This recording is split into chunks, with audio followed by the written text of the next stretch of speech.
your horror movie podcast. What's up, Hackstab Slash? It's your boy Hacky.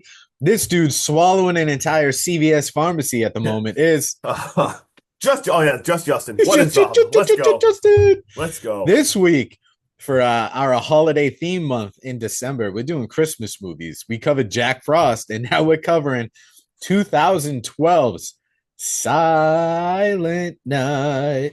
We don't need to sing it, but I know. I felt the urge to, and Sorry, then I was everyone. like, oh God, I have such a bad voice. yeah, People are unsubscribing right now. we just lost like 5 followers. Speaking of unsubscribing, why don't you do us a favor and resubscribe? Give us a thumbs up. Tell your friends about us and come hang out with us on the podcast. Chat it up. Man. Let's go. We love fan feedback. We absolutely love it. All right, dude. Justin, what made you want to pick this movie, and what was your expectation rating going into this? Because mine was a 2 because it's fucking Santa Claus with a flamethrower. All right, so that's all. I mean, that makes sense. Yeah, I'm not a big fan of Christmas horror. I'm not gonna lie. It's so hard. It's tough, and I never even heard of this till like 2 weeks ago when we picked it or whatever. I was literally just looking over Christmas horror movies. We did a bunch last year. I actually watched more than I ever have last year. And I saw this, and the trailer won me over. I knew no clue. I never heard of Silent Night 2012. I watched the trailer, and I saw Santa with a flamethrower, and there was some insane-looking kills, so I was hooked, and that sold me. But at the same time, my expectations, it's Christmas horror, so I'd still say my expectations are probably like a 5. But I was hoping for maybe like, I don't know. Yeah, we'll say it's a 5.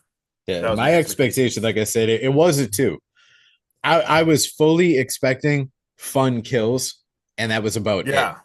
You know what I mean? Right. I seen the flamethrower, the axe, the getup, and I was like, this could be a fun movie. I'm expecting good kills, but I was expecting shitty acting, B-class effects with practicals. That's what I was looking forward to, was the practicals. Me too. But I was expecting a god-awful storyline. I was expecting really shitty fucking music in the background. I was expecting horrible acting. And we'll touch on it as we go through this and see if I'm right or if I'm wrong. All right, take it away. You go first. Let's go. All right, dude. So we open to an abandoned house with some Christmas tunes playing to the sounds of a woman screaming. Ain't nothing say the holidays like a woman screaming in the background of jingle bells, jingle all the way. All right, so don't worry, though. Good old Saint Nick, he'll be right with you after a nice clean shave. This scene, it just creeped me out. I don't like the ASMR of like him shaving. That shit drives me up a wall, dude. Just makes my skin crawl. But hey, Justin, I've got a serious question for you. What do you got? Has pleading with a psychopath ever worked in your entire life ever?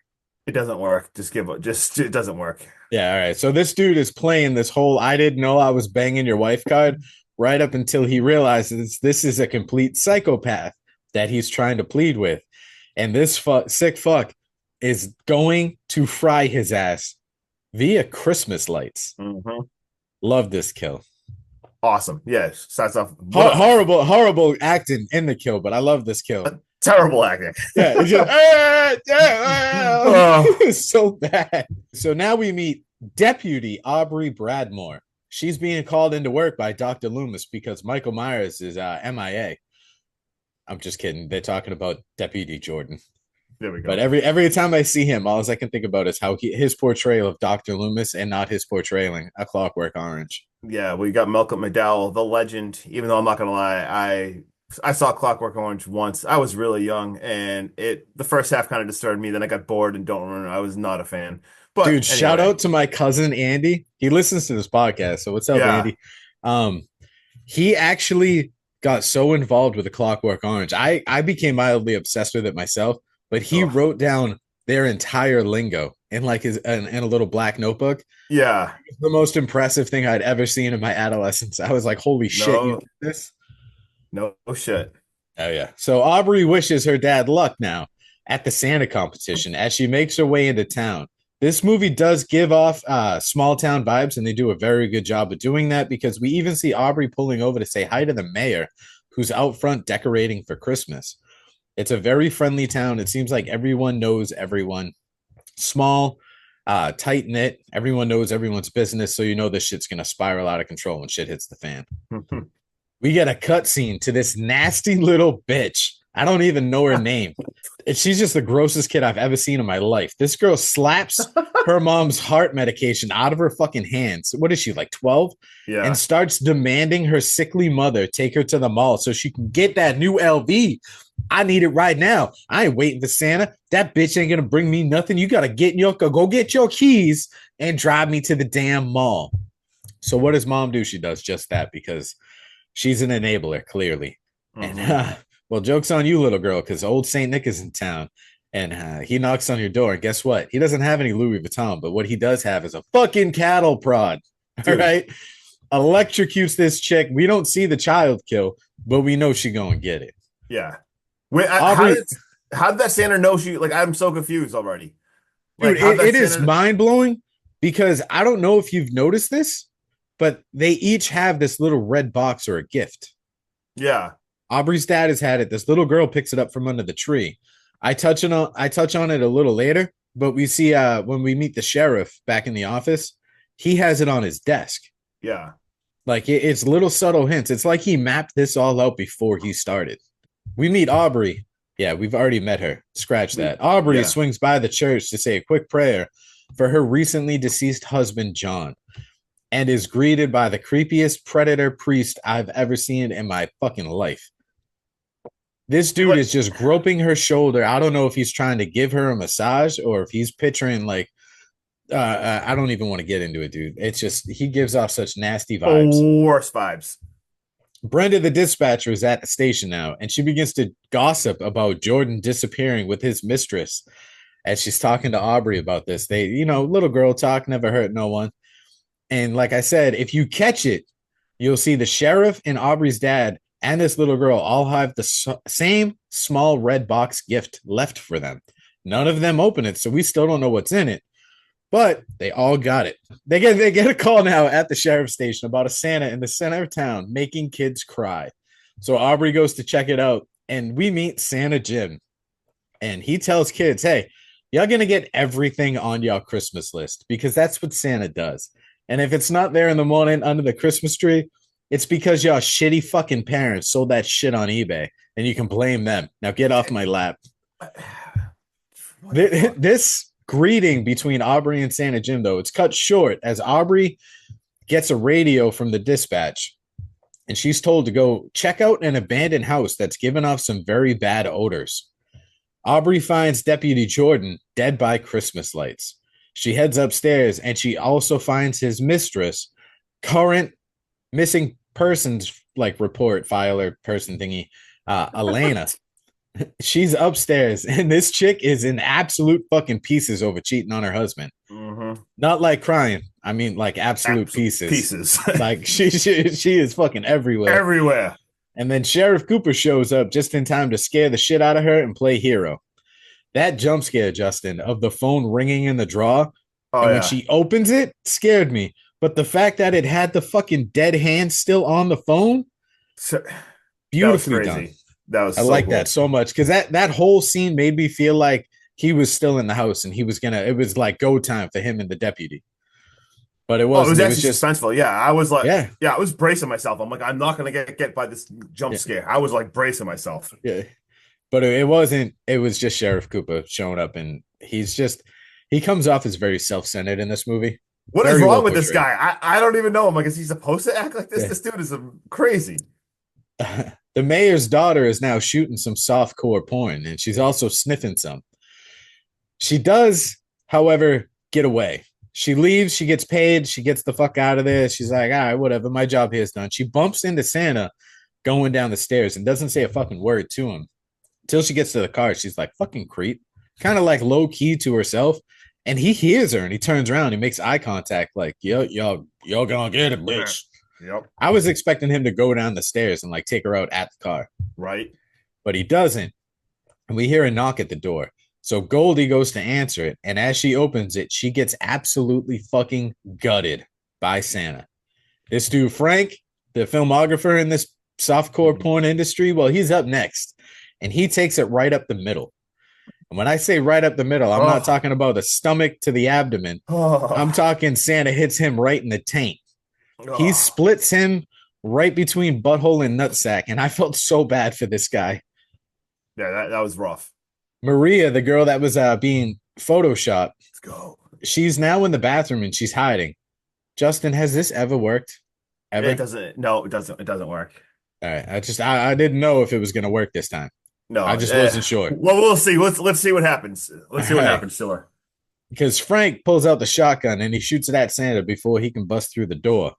So this gives Maria enough time to jump out a second story window into a pile of trash. When she doesn't even have clothes on, remember? No, yeah, she's got like a whipped cream fucking bikini bottom on. There's nothing on this poor girl.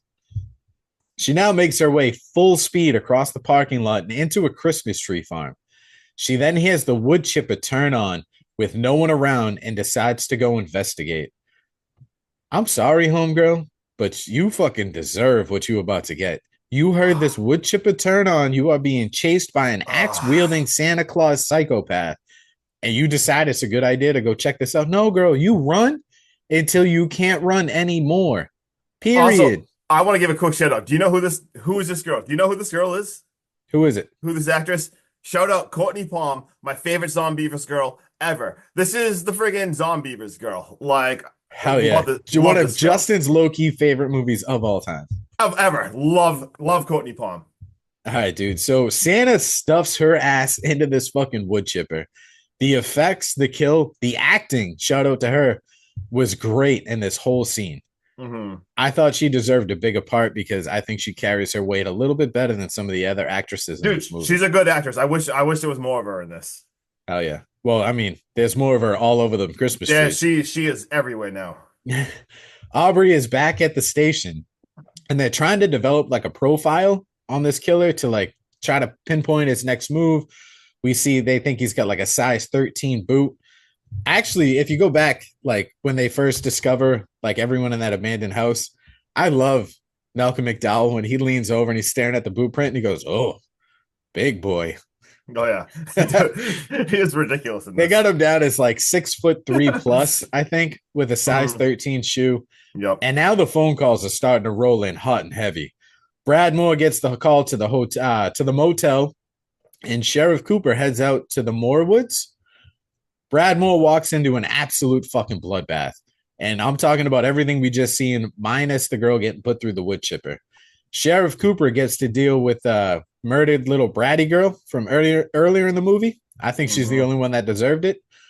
Sheriff Cooper even picks up the same red box gift underneath that Christmas tree that he and Aubrey's father have. So this red box has some meaning.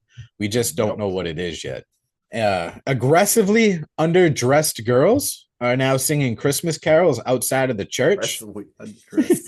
And our father asked to take some photos. And all this pervert is doing is taking multiple snapshots of their cleavage. These girls are all smiling like they're actually having photos done, and he's just zooming in on some titty. What a creep. Such a fucking dirtbag, dude. The cops are now reviewing the tapes from the motel because while they were shooting this softcore porn, Goldie, before she answered the door, actually put down a camcorder and left it on recording. So they're looking at this, and both girls suggest that they fast forward through these little sex scenes. And Sheriff Cooper goes, yeah, just a minute. I'm trying to make a mental note for what I'm going to tell the mayor what his daughter's been up to. Yeah.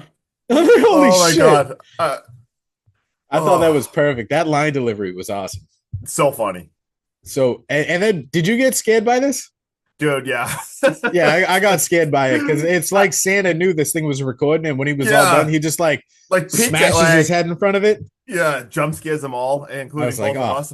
Perfect. It was like the face scene in Oddity when she's looking out of the tent and he just pops his head over. Yup. Yes. Father Freakaleek is starting his Christmas Eve sermon, not before pocketing some cash from the collection plate that he passed around while these underage girls were singing Christmas carols. This father is an absolute piece of shit. What the? He leans in hardcore on the bad side of Christmas, talking about sin, even making his way to an older lady where he leans heavy into this sermon, basically verbally abusing this poor old lady who's the only one in his church before Santa shows up and sits next, like just across from her in the pews next to her. He does the same shit to Santa. However, Santa don't play this game, man. and he cuts his fingers off. And I think this is symbolism for him stealing out of the collection plate and then stabs his ass like fucking 20 Mhm. times. Just straight guts him. Dude is beating him with a knife like it's a meat tenderizer. Like he's getting ready to like just flatten some chicken. Santa starts to walk towards this old lady, Yep. dude, and she is begging for mercy. She's pleading for mercy. And what does she do? She cowers, and Santa pulls out like $50. And this is the shit he took from the pastor. Pastor fucking passed me over. He takes the money that the father was stealing and gives it to the lady, and then just leaves the church right into Justin's turn. So outside the church now, we've now see that it is 1 hour to the big Santa parade, and we see Bradamore now is in the bar. She's going to the bar, and she is checking for Santa Clauses. And we also see a shot of the police station, and dude, there are Santa Clauses everywhere. Like Mr. Malcolm McDowell there, he's interviewing tons of Santa Clauses.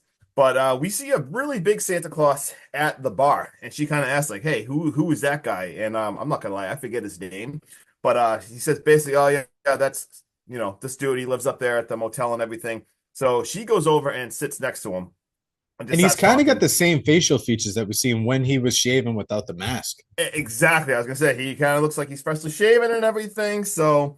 And this guy basically just he starts talking about the dark side of Christmas again, like crazy. A lot of rants of the dark side of Christmas in this movie. And he basically says how like Christmas can like fuck you up. And then he starts telling like a story about how this guy, his wife left him and everything, and this guy didn't handle it, so he dressed up as Santa and he went to kill his wife, his ex-wife, I guess, with a flamethrower and basically flamethrowed her to death. And he's still doing it to this day. And he's like every single town, like he is Yeah, a he new goes town town by every town. yeah, every single year it's a new one. And she basically is like, yeah, that's like an urban legend. Like every single one, every single person knows that. And he looks at her and he's like, it's real. And then we see that she calls a cell phone, and the phone that rings happens to be his ring right next to her. And he panics right away. He's like, "Who put you on to me? Who put you on to me? Like, what's going on?" And he just friggin' bails. And we get a chase scene. They run outside now, like they're in the alley, and he ends up slicing her hand, but ends up getting away. And she calls her dad and everything, and he's talking to her dad, and her dad gives her this piece of advice. Well, it basically says, "Hey, remember, this isn't the first time a Bradmore has had to bring down a bad Santa," kind of hinting that like her dad was like the one that could have killed this bad Santa before. And we see Sheriff Cooper. Dude, Sheriff Cooper's one-liners and stuff in this movie is insane. Like he basically is talking with her, and I don't even know if like this Cooper guy's got like the worst plans at all. I don't know what's wrong with him. He's like all excited, and he's basically saying how like they're gonna like just take him down himself, and he's just making these crazy different plans. But whatever. Dude, So he goes as off on a rant and he goes, "This is payback for all those parking tickets and cats up in trees." Dude, like half the stuff Like, I what have the no clue fuck? what he is talking about. That's why I literally just wrote like insane one-liners, dialogue. What is wrong with this guy? I have no clue what he's talking about. Dude, it's And insane. And like I said, so they're searching everything, and basically, she's now looking through a scrapbook of one of the early naughtiest Santas, and she's kind of realizing that 5 years ago, there was a murder in Montana, and it lines up with where that Santa was. That mean Santa that was scaring kids Santa earlier. Jim. Yeah, Santa Jim. So and it puts him there. So she's like, "Holy shit! Like we're looking for the wrong person." So her and Cooper end up going there, and they're searching for this guy, and they keep hinting at like tension of like past mistakes she's made and stuff. I don't know. It's kind of all over the place. They don't really hint at exactly what's going on. But now we see the mayor's house, and the mayor is outside smoking, and the sheriff calls the mayor basically to warn him and tell him like what's going on and how they're gonna search for this killer. And don't worry, like they have everything under control. As this is freaking happening, Bad Santa is outside the mayor's house and he is choking him with Christmas. I kind of laughed at this because the mayor is getting choked out to death by Christmas lights as he's on the phone with the mayor, being like, "Don't worry, like we're gonna take care of this. Yeah, I know We're it's a gonna find this." difficult time. Yeah, I this think is a he thinks the difficult mayor's time. choked up about it. Yeah, he's like, "I can't I really mean, he hear you." literally is, but He's literally getting choked. He's like, "Oh, Justin, did you get the feeling because of like how gory some of these kills have been? yeah." And you can hear him tightening the fucking Christmas lights. I was expecting like an Eli Roth head pop. A head pop, just like the pop just sliced right up. But anyway, now back to the at the mayor's house. We see here the mayor's daughter's there with her boyfriend, and then, they're gonna have some fun time. They're gonna go at it, and they're in the bedroom, and they're leading things on. Everything's looking really good.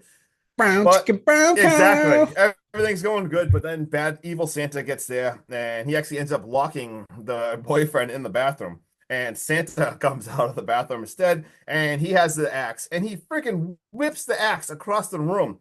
And dude, of all the spots it hits, it like slices her freaking like Achilles. Like, Oh, I saw that, dude, and I felt that. and like she obviously can't walk now, so he runs over and grabs her and picks her up and impales her on friggin' the deer antlers hanging on the wall and like pushes her all the way through. So these things literally shoot out of her. Boyfriend comes out and sees all this. He ends up getting stabbed, and then he gets his head split with the friggin' axe. And he walks downstairs and gives the little Gory daughter. as fuck. Yeah, I was gonna say, like, this dude's head splits, and there's a girl now like impaled by friggin' antlers. But he walks downstairs, we see the little girl, and he actually gives her a present. So, he's not all bad. Now we see that it is parade time. The cops are at the parade. And dude, Cooper is so determined. He's like antsy and so excited. He's just yelling more insane dialogue how there's wolf in sheep's clothing. They're hiding in plain sight. Just like ridiculous. Like, we're gonna get this guy. And it is parade time. Do you know who he reminds me of? Who?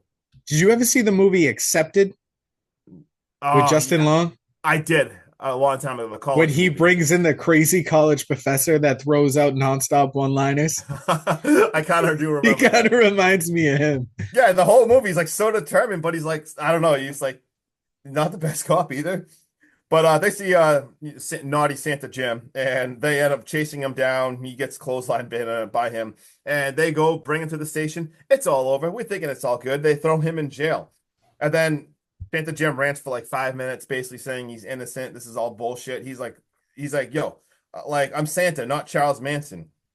And we also see Bradamore, though. She's starting to think piece stuff together too. She's like, you know what? This isn't making sense. Like, something here, it's not making sense. She's kind of realizing, like, you know what? This. I don't think we have the right guy. So she ends up going to the hotel to search things, and we see Carlson there, Santa, and she runs in there. And we get face to face, and we get a standoff right away. And this freaking dude pulls a gun on her right away. And she pulls a gun, and he's basically like, you're too chicken shit to do this and everything. And she shoots him right in the head. Let's fucking go. So now it's clearly over. So she gives this guy a headshot. And I do think it was kind of cool. I don't think we mentioned, but through the whole movie, she's doing like, was it like a crossword puzzle and trying to find like a 6-sided like shape? Yeah, it's a 6-sided shape with what'd she say, 9 letters? Yeah, and she actually sees like a little snowflake decoration. And I'm gonna go ahead and put this out there, bro. When she was trying to figure it out, and I looked at that crossword puzzle, I immediately solved it. Did you? Yeah, well, I mean, it gives off like the F, the S, like stuff like that. And I was like, oh, snowflake. Yeah. And then I had to sit there and count it. I was like, wait, count out the letters and stuff. That was my first guess. I just guessed right. Right. So she's like, oh yeah, snowflake. And then she's like flashing back, like playing like playing like they're murdering her in the head. And she realizes like you said about the present. She realizes like in her head, she's like, oh my God, like my dad had a present. So she's like, holy crap, like my dad's in trouble. My parents are in trouble. And meanwhile, now outside of the office, we have like that other guy cop that's like randomly in the movie, like with a cold and like not feeling good. He's like sick, and he's like, so I'm gonna be sent home. He's going home, so he's gonna go take out the trash. He is such a pussy. Dude, it's like this cop literally has a cold. There's like 3 cops in the movie. Like, maybe suck it up and like, stay. It's a small town with a murder spree, and you're like, yeah, I got a runny nose. He literally had a runny nose, and he's like basically like being sent home. And what are you gonna get the dead people sick? Come on. Yeah, so he goes outside for trash day, and there's a random car just like blasting metal, and he walks over and he looks in, and he gets the friggin' axe through the friggin' eye. Like, holy shit! Like, what is even going on? We got one Santa locked up. We got the other Santa headshot. Oh, excuse me, headshot. This is not going good. And now at the station, we see the lights all go out at the police station. What is Malcolm McDowell open right before the lights go out? He finally opens one of those red boxes. Oh shit! Yeah, yes, the red box, and he gets and all it is a lump of coal. Yeah, he gets coal. So we realize like all these people are getting boxes. They're all getting friggin' coal. And right after like he opens it up, we see the lights go out, and we see Santa with the freaking flamethrower. And still though, freaking Cooper's like, it's a standoff. He's like, oh, big mistake bringing a flamethrower to a gunfight. Who the fuck says And, that? like, bro, what is happening? And he like pulls the gun at him, and Santa just blasts him with fire, just blasts him and freaking absolutely fries him. So, bro, if you're gonna do a one-liner like that, like, don't just get instantly fried. Yeah, And then, shoot his ass. The yeah, second you see fire coming towards you, shoot him. just shoot it. Don't turtle. If What you are your see a hands guy, gonna do? if Your you see hands a not guy with, fireproof? if you see a guy with a flamethrower, just shoot him if you have a gun pointed at him. Don't wait to Yeah. see how good the weapon works. Anyway, so now we see she is at her home now, and she's like looking for her parents. And this actually, oh man, this was rough. She sees her dad sitting in a chair, and dude, he is absolutely gutted, like so heartbreaking. Like she, like as Sean talked about earlier. I mean, this is her first Christmas without her husband. Now she sees her friggin' dad gutted, and she finds her mom like hiding in a closet, just bawling her eyes out, like Is this where we just get the like, flashback? oh, it's I'm trying to think of it in my notes. Oh, you know, she had a flashback, I think, right before of like her dad being. Hold on, I Yeah, have it in my notes.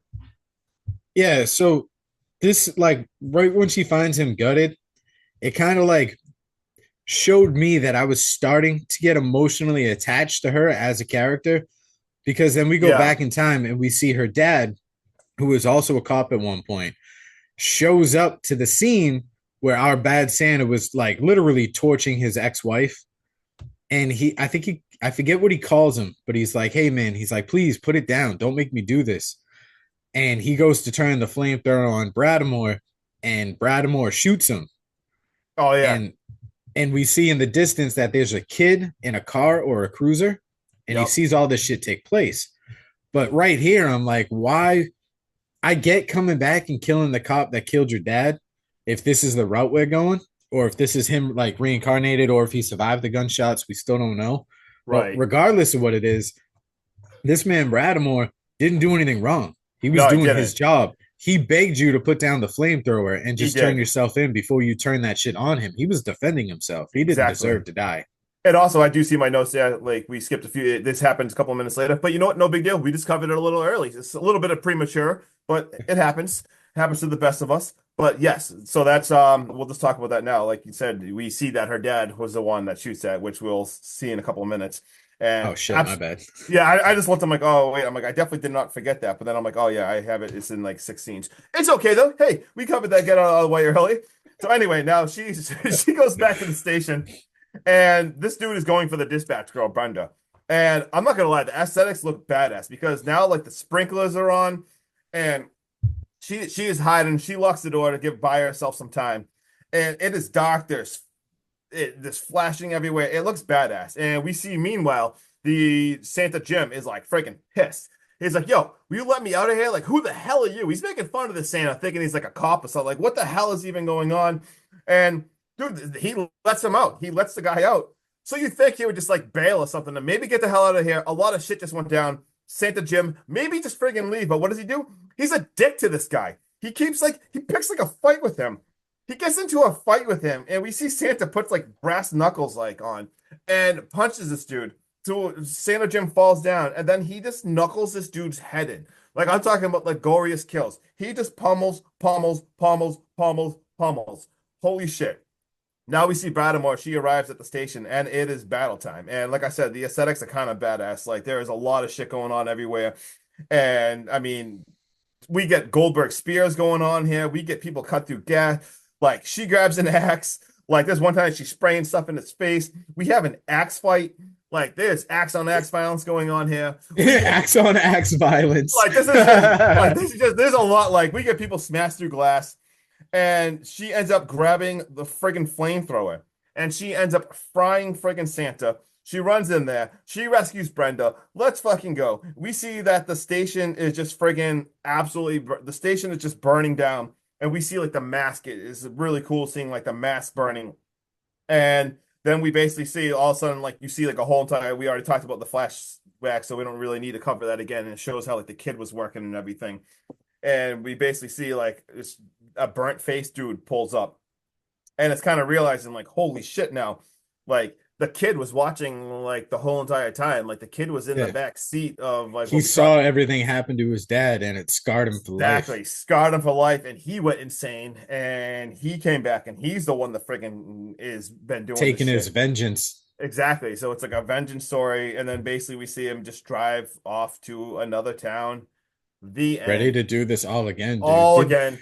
I Silent will Night say, is I over. am so glad our killer didn't have a dialogue drop in this whole fucking movie Right? because he does talk in this movie. Hmm. And I appreciate it because all he says in this movie is one fucking word. And he just goes, naughty. I was gonna say his line is literally naughty.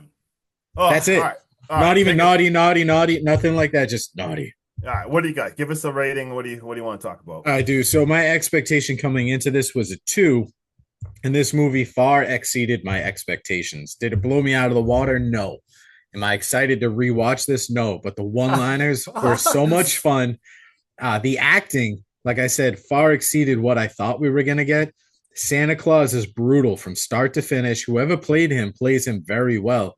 And it is hard to play a killer who doesn't talk because we've seen people as a Halloween enthusiast and you as a Michael Myers fan, we Oh, have yeah. seen multiple actors drop the fucking ball playing Michael Myers, playing Jason, any of these slashers.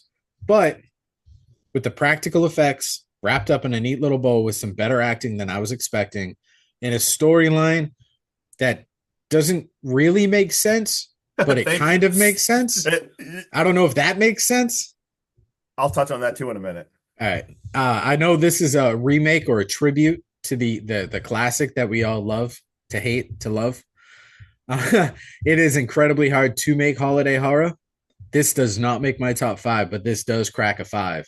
And I'm going to give this a 5.7 as a change of pace holiday horror must watch. There we go. At least Yeah. once. At least once. Yeah, we're kind of like shockingly like very similar. So I wrote good gore. Gore was awesome. It kind of looked pretty cool. Like there was some really cool scenes that looked. I wrote the script kind of sucked at the same time, but I wrote like the script was terrible. But at the same time, like parts of it, like all right, I'll This say movie feels like you didn't need the script to be good to have Yeah. fun with it. That's the thing, and like I wrote, it's definitely a one-time watch for me. I couldn't understand if I was supposed to take Malcolm McDowell serious or not. I don't understand what was happening there, and the execution was clunky as fuck. Like there was some cool ideas in this, and I get it wasn't like a pure remake. It was inspired from the Silent Night, but Deadly Night, but super clunky execution. Not a great story. At the same time, the story it was very weird. It didn't make a lot of sense. Like they had a lot of shit going on, and I feel like they bit off almost more than they could chew. But at the same time, I wrote it's just a one-time watch for me, and I gave it a 5.9 out of 10, which honestly for horror, I mean for Christmas horror, is probably not It's the worst really thing high. ever. Yeah. Like I don't want to watch It it is again. very hard to do Christmas horror right. Yeah, I don't want to watch it again, but it's a solid one-time watch. So me, I guess what would you say, 5.7? I gave it a 5.7. Yeah, 5.9. So we're kind of, and we both said like almost the exact same shit. Yeah. So It's very grungy. You know what I mean? Like very gory. yeah, It hits all those right marks, but like clunky is the right terminology for this movie. And I think Yeah. that sums up this movie very well. It's very clunky and it almost trips over itself at points. Yes, that's why I said like the clunky execution. Like Yeah. it sets up a cool story, and there is a lot of cool shit going on, but it just very gets confusing and sloppy. Yeah. All right. You got any fun facts? I do. How about you? You want me to go first? You go first. What do you want to do? I got a couple.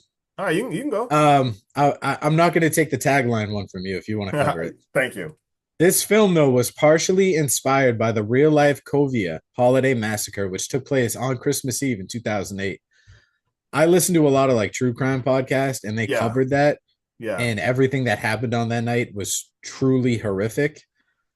And Ugh. to take inspiration from that, I mean, that's just wild. Let's just talk about this for a second. So yeah, so this movie, it's half a remake, like inspired mode, and then otherwise it is literally taken from the Covina massacre on Xmas Eve in 2008, which is sad as fuck. Just diving into that made me feel so gross and gritty. The fact that how it took inspiration from that. Like I was like, oh my dear God, like that was there was 8 or 9 people Yeah. that got killed that night. This Yeah. dude literally, he showed up at 11:30 at night dressed as Santa Claus.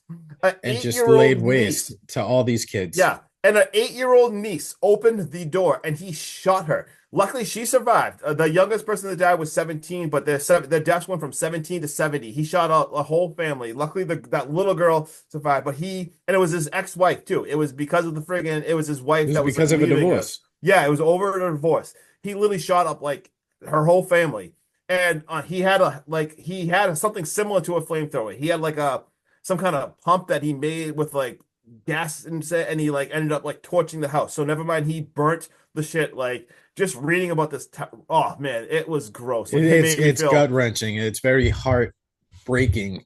Yeah. That was like one true crime that I wish I didn't listen to, because I do enjoy like the mythos behind like their thoughts and all that shit and like how people digest it. But that one was brutal to hear. Anything involving any kind of family around the holidays, it just sucks. So I mean, it all sucks. But yeah, no, I wish I know I didn't even want to talk about that. Like I really wrote, I'm not even calling this a fun fact. This is a saddest fuck fact because I hate even covering that. But you have to mention that with this movie. Sorry, continue. And then we get a scene where we didn't cover it. I left it out because I wanted to talk about it in the fun facts. We get a scene where an elderly man wakes up after not talking for a year to warn his grandson to watch out. This pays homage to the 1984 original Silent Night, Deadly Night. Yeah, I saw that. I was like, what the? Maria is briefly choked with a shower curtain before she escapes the apartment. This is an homage to Claire's death scene in Black Christmas 1974, where she's strangled to death with a laundry bag. Also, let's just real quick shout out to Christmas Horror. I love Black Christmas 74 so much. I'm not gonna lie, I've never seen Silent Night, Deadly Night. It was on my list. I almost watched it last year. I've never seen that. But dude, Black Christmas is such a good slasher movie. It is just one of the best ever. Just want to say that. At one point, Sheriff Cooper, played by Malcolm McDowell, mentions CSI Miami from 2002. Brendan Farrah, who plays Deputy Jordan, also starred as Dan Cooper in the series from 2005 to 2008. You already mentioned this several homages to Silent Night, Deadly Night 1 and 2. I already mentioned how the girl that got killed that ran around in the wood chipper was Courtney Palm, Zombievers. And we're going to cover that soon, Justin. I swear to God. Dude, and, oh my God, maybe she'll hang out with us on the podcast to talk about it. She's wicked cool. I follow her on all socials. Shout out Courtney Palm. Let's interview. Anyway, we got a tagline of "He knows who's been naughty." Absolutely love it so much. And also, it's cool. Do you see who this director was? You see what movie he's dropping? This director was Stephen Miller. Do you know he's the guy who directed Werewolves, the movie that comes out in 3 days? Well, actually, when we release this Werewolves is already going to be out. But I thought that was so cool. I'm like, oh, let's see what this director's done. And then I'm like, holy crap, this guy's literally dropping. Well, he just dropped Werewolves. So thought that was pretty cool. And that's all I got. One of the other taglines in this movie, Justin, is, "What is this? Garbage Day?" And that's in reference to Silent Night, Deadly Night Part 2. Part 2. I've seen that scene. All right. We're going to get the hell out of here, Hack Stab Slash. We hope you're having a wonderful holiday season. Merry Christmas to every single one of you guys. Merry Christmas. And if you celebrate something other than Merry Christmas, let us know in the comments, and then wish us a happy Hanukkah, a happy Kwanzaa, whatever you feel like. We celebrate everything. We love everyone. Have a great holiday season. Let's go. Later. Peace.